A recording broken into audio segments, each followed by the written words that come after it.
You're listening to the Smash Bros. Cast, episode 15. I'm your host, N64 Josh. My sparring partner and co-host, Nightcrawler. What's up, dude? Hey, how's it going? It is going well. It is going well. I am. We had a week. We definitely had a week. I cannot believe Super Smash Bros. Ultimate has finally been announced. We only watched about 8 hours of gameplay on Tuesday. That's it. Yeah, it was a long day. Nothing too much. Nothing too much. Well, before we get too far into this thing, a couple quick announcements. We do this show live on twitch.tv/N64Josh. You can find this show on Google Play, Spotify. Not Spotify yet. We're working on it.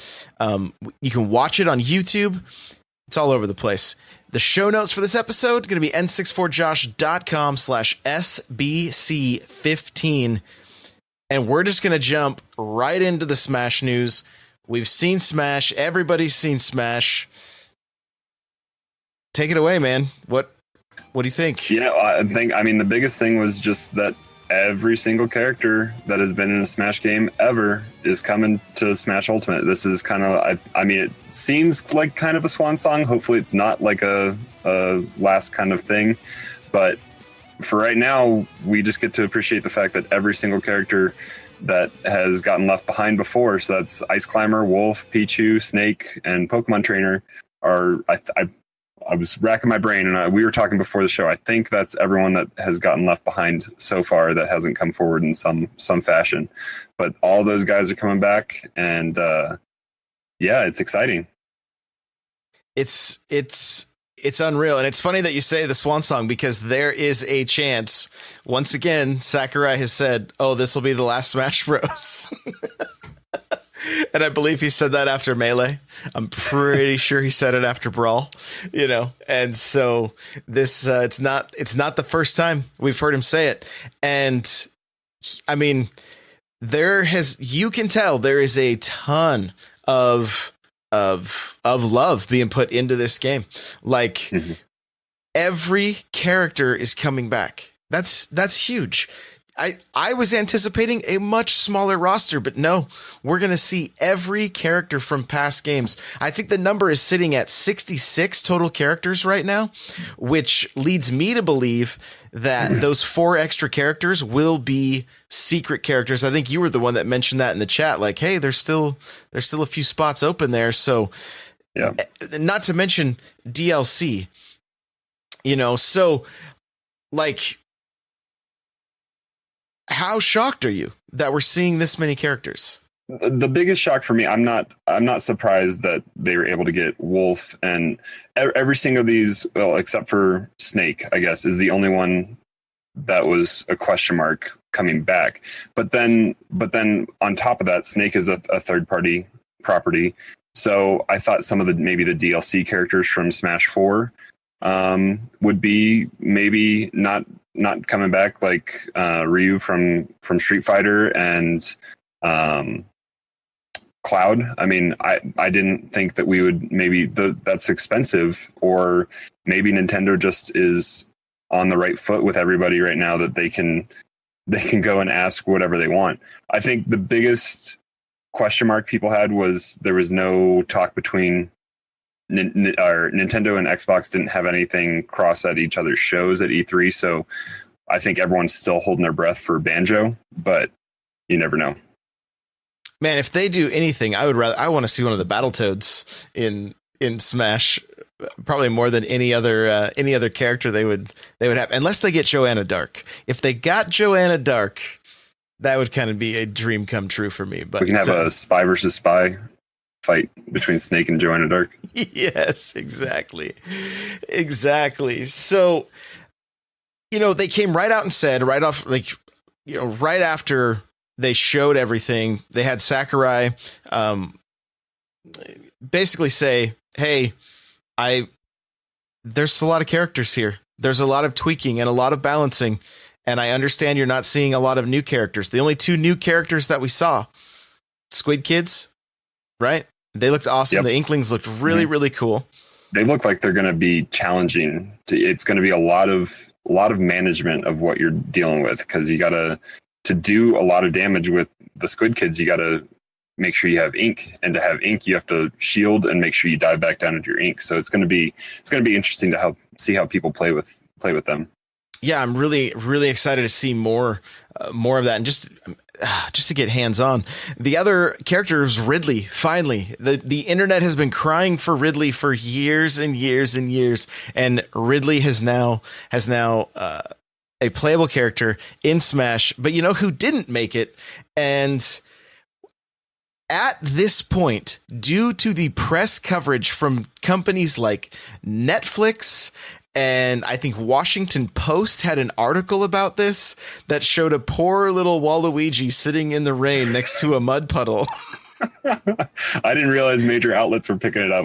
I've seen enough memes this week to know what's going on, but I didn't realize that major news articles were picking it up, because I've only been kind of on Twitter and Discord and other things like that to see the memes. So yeah, no, it's major. Like, if he's not in the finished game when it comes out in December, December 7th, that's when we will be playing.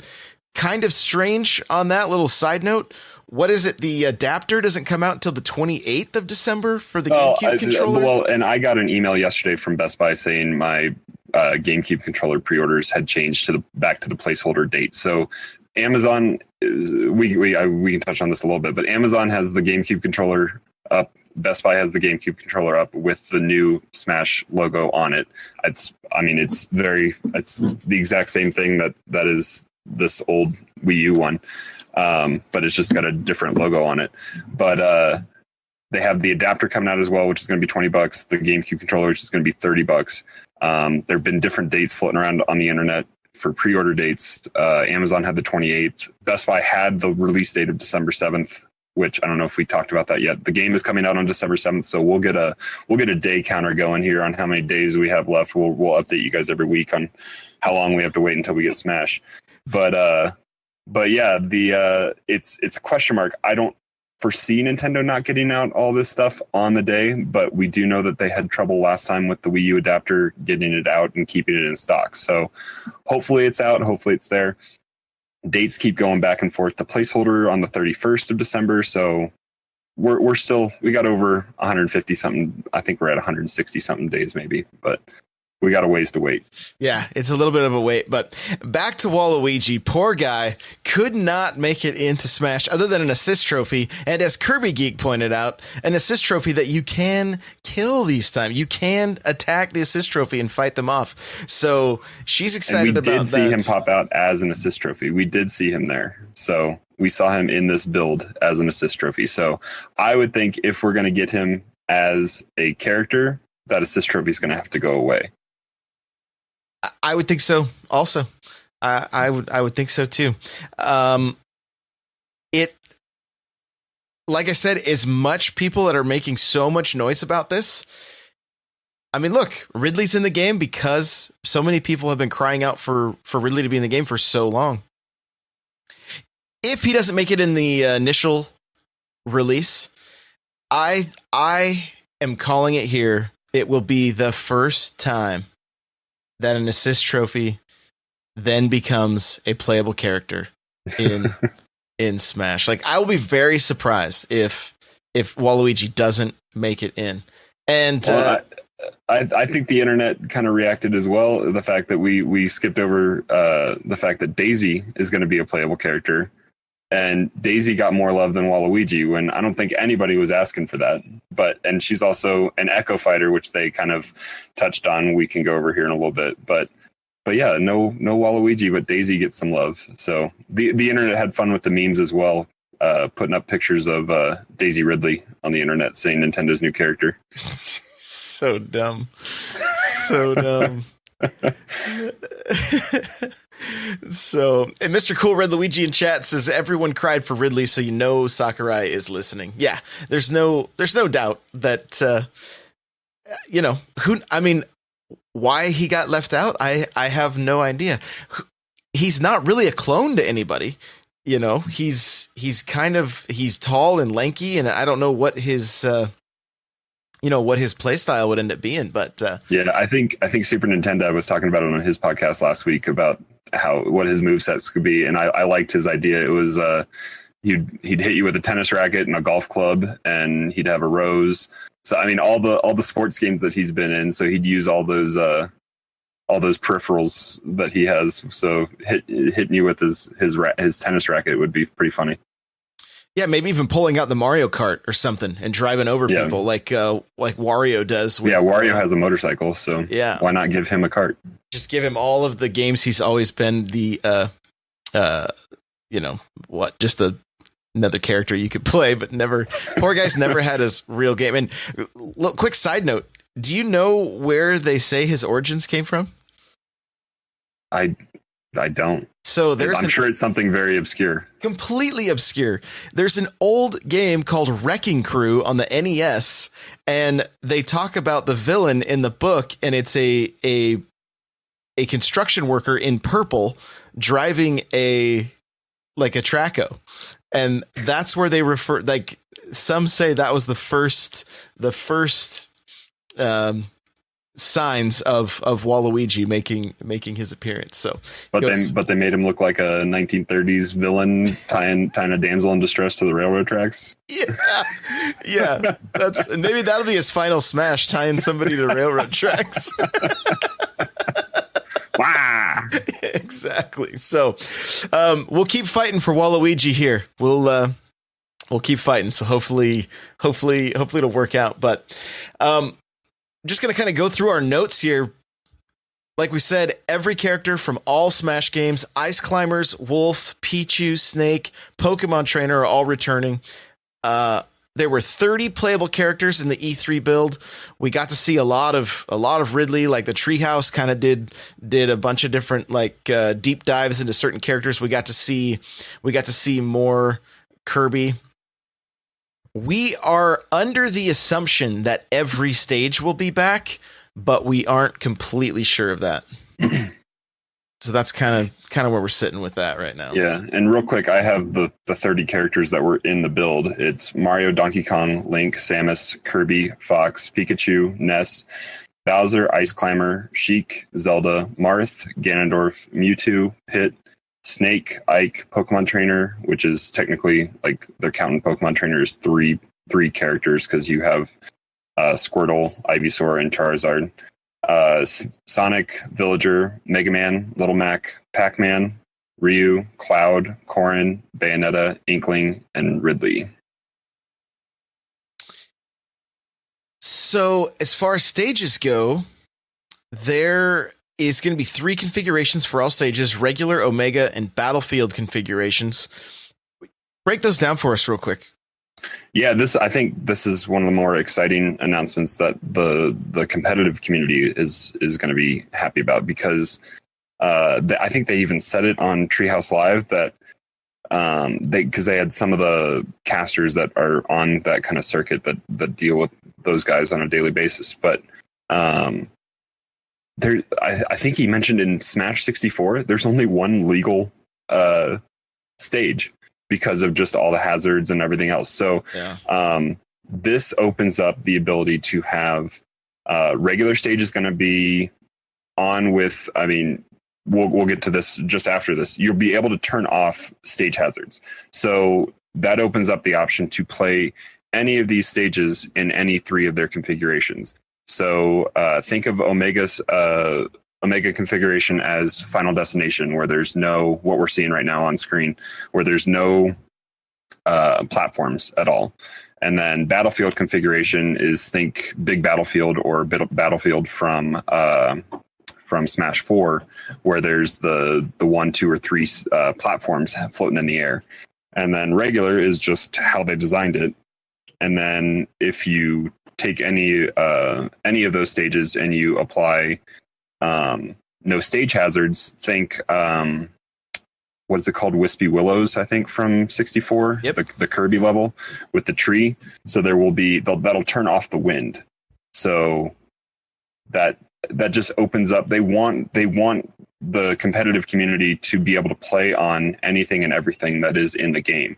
So if a level like Duck Hunt, maybe one of these configurations can get the sides, maybe it can get up in the air and there can actually be a platform. And that way because I think that's why that stage isn't legal, is because of the characters that have wall jumps. So hopefully they've been looking and seeing that so many of their creations get kind of left by the wayside on the biggest platform that they have to advertise the game, which is tournaments. And it's the same. We see Smashville and Town and City and Lilac Cruise and Battlefield, and that's it. So I think they want to show off more of the work that they've done, and by doing this, it opens it up for people to see it and play it. Yeah, I think it's awesome. This honestly feels like there's so many things that they have listened to the different communities and the community as a whole to really implement, and Ultimate really fits this game. That it's the ultimate version of this game. I mean, it's crazy. It's crazy how many characters, how many stages, and what they are doing to these stages. Like, I can't wait to play. And the thing that was really cool to watch is, and we'll kind of get into the tournament highlights a little bit, but watching the tournament, they didn't just have it play out like a regular 1v1 competitive tournament. It started out as a duos, and then from the duos, they went in and I think at that point they did a 1v1 or something. I can't remember the exact. I think losers did a free for all and winners did duos again. And then after that they did singles, I think, or something like that. Something like that. But and then they were nice. It didn't call the loser bracket. They called it elimination or something like that. Right. So, but they left items on for some of these things. Some of them, and some were everything. So items and Smash Ball. Some were just Smash Ball, and then like the grand finals were nothing. It was just fighting. Yeah. So I thought it was a brilliant move on the part of Nintendo to showcase, hey, for those of you that are going to be interested in this game as a party game, here's what it's going to look like. You know, for those of you that are going to want to play a little more serious, but not like super competitive, here's what it can look like. And for those of you that are interested in playing real competitive, here's what it's going to look like. You know, and yeah, so, and I think I heard one of the Treehouse guys or one of the commentators, I think it was I don't know if it was during Treehouse Live or if it was during the tournament, but I wasn't able to watch the stocks close enough to see what was happening. But now that you can kill off a assist trophy, I heard them say something about taking a stock if you kill that person's assist trophy. I'm not 100% sure on that, but that I'm sure that'll be something that'll get broken down, or some of the competitors that have been, I know Armada put up a reaction video. I haven't had a chance to watch it, but I'm sure a lot of those guys that were there getting a lot of hands-on time with the game are going to have some really good YouTube and Twitch content coming out here in the next couple of weeks. Yeah. And I recorded the entire tournament as well. So we can kind of go over some of that footage with a fine tooth comb and see if we can, see anything that jumps out at us. As far as a few other highlights from the tournament, they got cosplayers to come up on stage, and each of them played as their characters. So there was Pacman, Ness, Mario, and Link. Mario and Link. Yeah, and so it was really cool. The dude dressed as Pacman, like he really went for that Pacman, wearing like that skin tight yellow suit with a big Pacman cardboard cutout, and even some like construction paper gloves or whatever for him. And the highlight for me watching that battle go down is Bowser showed up and punched. Was that the match where Bowser? No, that wasn't that match. I think that was in the actual tournament. I think that was when Smash Ball was on, and somebody had Bowser. We'd have to go back and look, but yeah, it was a final smash for Bowser, and he turns into like Giga ginormous Bowser. Giga Bowser, and and you got the crosshair pretty much lining up a punch, and then he just punches, and if you catch all three or one or anybody or whatever, they just come flying straight at the screen. It was the best thing, dude, watching Pacman just come flying at the screen from that punch. Like, for some reason I was thinking it was that when the cosplayers were playing, because Pacman was in it, but I think it was during the tournament, because they wouldn't just make Giga Bowser a trophy. So we know they all played as their characters. So regardless, it was really, really cool to see. And that was the other thing that was different too. Like when the characters came at the screen, it was more like straight at the screen. And when they got sent into the background, it was like more of a straight shot. Like at one point there was, I think it was with Ike, and somebody I think they hit Bayonetta right towards Ike, and Ike just like swung for the fences and sent Bayonetta straight into the background. Like it wasn't like up and over like it is on the current games. It was just out. Yeah. And I think they mentioned that I think immediately after the direct, Sakurai was sitting in Treehouse Live, and they talked about wanting to speed up, like getting you back into the action. I think that's part of it as well. But then you also have those like highlight moments that if you're doing a very high damage attack, I think that's maybe something that needs to be tweaked in the final game, hopefully, because I did see some backlash on Twitter saying I didn't like seeing a disruption in the game flow, especially if it didn't kill. But that like highlight reel, it like zooms in right on you doing your I think you get the baseball bat smash sound from Smash. And it sends the player careening off towards the kill zone. But a lot of times, I don't know if it was just the level of play we were seeing from the pros, or if it is a bug in the game that it's not having a guaranteed kill at that point. But hopefully we'll see maybe just, it's kind of fun to see that highlight moment, but I get why some people it takes away if you're in a 4v4 match or a free-for-all match or something like that, and two people are doing that, then it kind of takes away from what you're doing for a split second. It is fast, but it does kind of disrupt the screen for a second. So I'm sure there's lots of things Sakurai wants to get back and do, and that's probably the biggest reason why we're not seeing this game until December.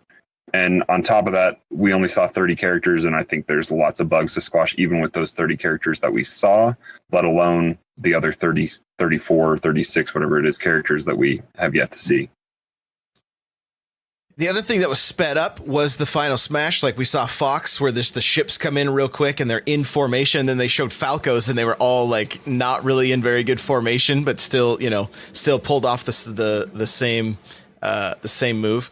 Everything did seem faster as far as the gameplay itself just seemed faster. And the final Smashes, of course, were much faster as well. So a few other just highlights from the tournament. Nairo played, I'm not sure if you say his name, Nairo. One day I'll learn how to say it right. Nairo. So Nairo played a 1v3 versus celebrities, which was hilarious to watch because there was like a football player, there was actresses and an actress and somebody from WWE, and it was just watching their reactions while they were playing was pretty entertaining. Like it was pretty cool. Then Zero, of course, wins the Super Smash Bros. Invitational. He had won every set up until the last one, where MKLeo was able to beat Zero's Mario with his Sonic. And Zero was able to come back as Mario. He stayed out of the air more. He kept the fight to the ground and was able to defeat MKLeo's Sonic and take the victory. It was crazy to watch. One of the things I noticed about Mario right off the bat is he still had some combos, but right now, if you get a grab and with Mario, you're going into some combos that sometimes are crazy. Like you just keep hitting like your up attack over and over and over again, and it's just there's nothing they can do about it. You can easily get somebody if you're at 0% and they're at 0%. Certain on that neutral playing field without rage coming into factor there, you can easily get somebody up into the high 50s, low 60s percent wise just right off the bat if you get that grab going. Yeah, and it looked like they had made that not quite as easy. Like he was getting like after the grab, he was maybe following it up with one hit, and then usually they were getting out of it, and he was having to do like there was a few times he was getting like a neutral air or something off that he was able to connect for like a third, to make it a 3-hit combo. Yeah, that could also do with the brand new mechanic that they introduced into this game, which is going to be directional air dodging. So that maybe could have been how they were getting out of it as well. Yeah, which I think is just going to make for more interesting fights, because as much as I love seeing high level Mario play, when you know what's coming, it can kind of get a little bit boring, because it's like, oh, so if he lands that grab, this is what you're going to see. Whereas like now it's like, okay, he lands the grab, he's going to get 2 or 3 hits. Now you got to get back into, are you going to do another grab? Are you going to, what are you going to do to mix things up? And so it was really, really cool just to watch that really high level play. And so we've already talked about a little bit what we're going to get as much, we're going to be following Zero real close, seeing what kind of YouTube videos he puts up, and what kind of information we can glean from his experience. But overall, as soon as the thing ended, Sakurai came out, told Zero, "You're pretty good at this." and then they put the medals on him. He handed him a trophy, and then Sakurai immediately says, "I spotted at least 3 bugs in this game, and I'm going to go get on a plane right now and head back to Japan so I can continue working on this game." Like, what? Like, relax, dude. You just showcased your work. Like, this is your time to shine. He's like, I'm going back to work. See you guys later. Gotta love him. Gotta love him. So let's get into a few. We're getting close on time already. So a few other just quick updates, guys. We're gonna week after week, we're gonna keep diving into this thing and just trying to get as much like news and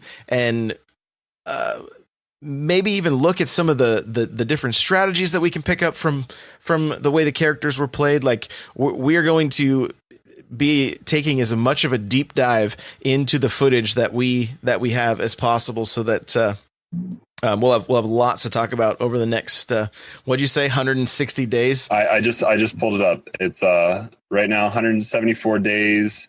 Let's see, it's got an hour timer going too. Hold on. It's too long. All it is too long. That's all I know. It's too long. 174 days. But the good news is it'll be 9 o'clock for you and 10 o'clock for me that the game comes out. So our Best Buys should be doing midnight releases on this game. So. I hope so. Quick side note too, if you guys have not pre-ordered at Best Buy, I'm not sure that it's still going on, but if there's a chance, you can get a $10 gift card by pre-ordering Smash at Best Buy. So you can just go put $5 on it if you want, and you'll be able to get that extra 10. So pretty cool. Let's see. This is from Good. I'm not sure if I'm saying your name right, bud. Forgive me. From the chat here, it says, evidently during the matches where Ridley and Bayonetta fought, Bayonetta did a combo that sent Ridley into the background, and during that, Sakurai shook his head and was upset. Somebody in our Discord said that Ridley had a move that did 59% damage also. Yeah.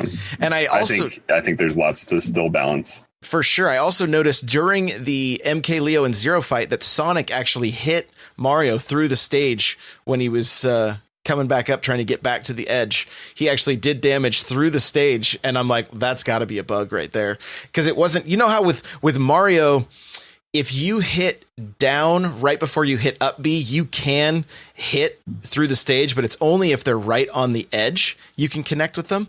Zero was back in a little ways, and Sonic was still able to hit through the stage. So there was something up there, like the hit detection or something needed to be modified a little bit. So, but overall, still really, really cool to see. Really excited for it.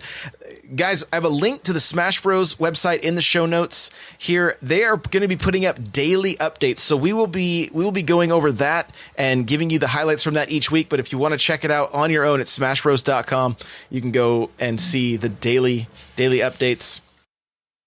They are saying this game was built from the ground up. We will talk about this more next week and get into a little bit more, but basically from Treehouse localization rep, they are saying this is absolutely not a port. It is built from the ground up. You know, did they build a brand new engine? That has not been said anywhere. It looks gorgeous. I don't care at this point. Like it looks really good. So it's going to be a fun game. And I think it is what we were kind of predicting it would be. It would be the ultimate version of Smash. And I think that's going to be what's delivered. We haven't gone hands-on with it yet, but everything we've seen, it looks like it's really going to deliver. And lastly here, Zero is breaking down gameplay and talking about his experience at the Invitational. We do have a link to his... it's just one of his VODs from Twitch. It's like 7 hours long. So if you really want to get into this, one of the things you can do, if you're a podcast listener, you can click this link, go to Twitch, set it to audio only, and you could just listen at work or whatever. So you don't have to have the video going. You kind of just view it as a podcast. So if you want to be able to check out some stuff there, that's probably what I'm going to do on Monday. I'm going to just, when I get to work, I'm going to throw that on and audio only and listen to that for most of my days. That'll get you through a good chunk of your day. Oh, for sure. For sure. Okay. So exciting stuff. Again, we're going to be covering this week in and week out for the next little bit here. Our Smash character video, we are doing this still. We're going to look at Meta Knight. It was requested from the Discord. This is directly from the Prima Guide. It says Meta Knight is one of the lightest and smallest characters in the game. His armor and cape make him a bit heavier than Kirby. He is also incredibly fast, both with his ground movement and his attack speed. All of his special moves are attacks that can be used for recovery in some way. Combine this with his multiple jumps, and this makes his edge guarding very strong. He can meet opponents off stage while still retaining good recovery options. Aside from his lightweight status, his weaknesses are his aerial movement speed and his overall damage output. This makes him less effective in free-for-all settings, but more viable in one-on-one modes. Overall, though, he has multiple tools to approach unpredictably to KO opponents and to recover. And in the notes, I have 3 videos. One is from My Smash Corner, and it's Meta Knight combos and tricks. One is from J-Tails, and it's Meta Knight competitive tutorial. And one is from Dragon Smash, and it's top 10 Meta Knight plays. So if you're interested in playing some Meta Knight, all of these videos will be embedded in the show notes. You'll find those at n64josh.com/SBC15. Well, we've hit our half hour. That's going to do it for this one. Crawler, where can we find you? You guys can find me on Twitter at Nightcrawler724. It's Nightcrawler without the E. You can also find me hanging out in Josh's Discord. We're having lots of fun there. Lots of Smash discussion, funny memes popping up about Waluigi. But yeah, we got tons to talk about, to break down. I know we didn't touch on character changes that were confirmed and stuff. We got a lot to talk about in the coming weeks. So we look forward to having you guys here and listening. So we'll be getting on all that stuff. Absolutely. Guys, you're going to be able to follow me on Twitter at N64Josh. The music you're hearing right now is the Metal Melee theme. You can check that out at n64josh.com/Metal Melee. Couple sponsors. Audible. If you want to get a free book, you go to audibletrial.com/SBC. And the chair I'm sitting in is from OP Seat. All their chairs are $50 off right now, and you can save an additional $10 by using coupon code N64Josh. That's opseat.com. Again, show notes for this episode, n64josh.com/SBC15. Like Crawler said, come join the community. Come hang out in the Discord, n64josh.com/Discord. We have a really good time in there. People are always looking for matches, so if you want somebody to play some Smash with, it's a good place to find somebody to play with. And I think that's going to be it. If you guys are liking the show, share it with your friends. We would love that. Share it on the internet anywhere possible. And if you're listening on iTunes, if you could leave us a review, that would be great. We would really, really appreciate that. So one of the things I do want to do is start incorporating you guys more. So we're gonna be able to start taking questions and stuff from you guys very soon. So thanks again for listening, and we'll see you in the next episode.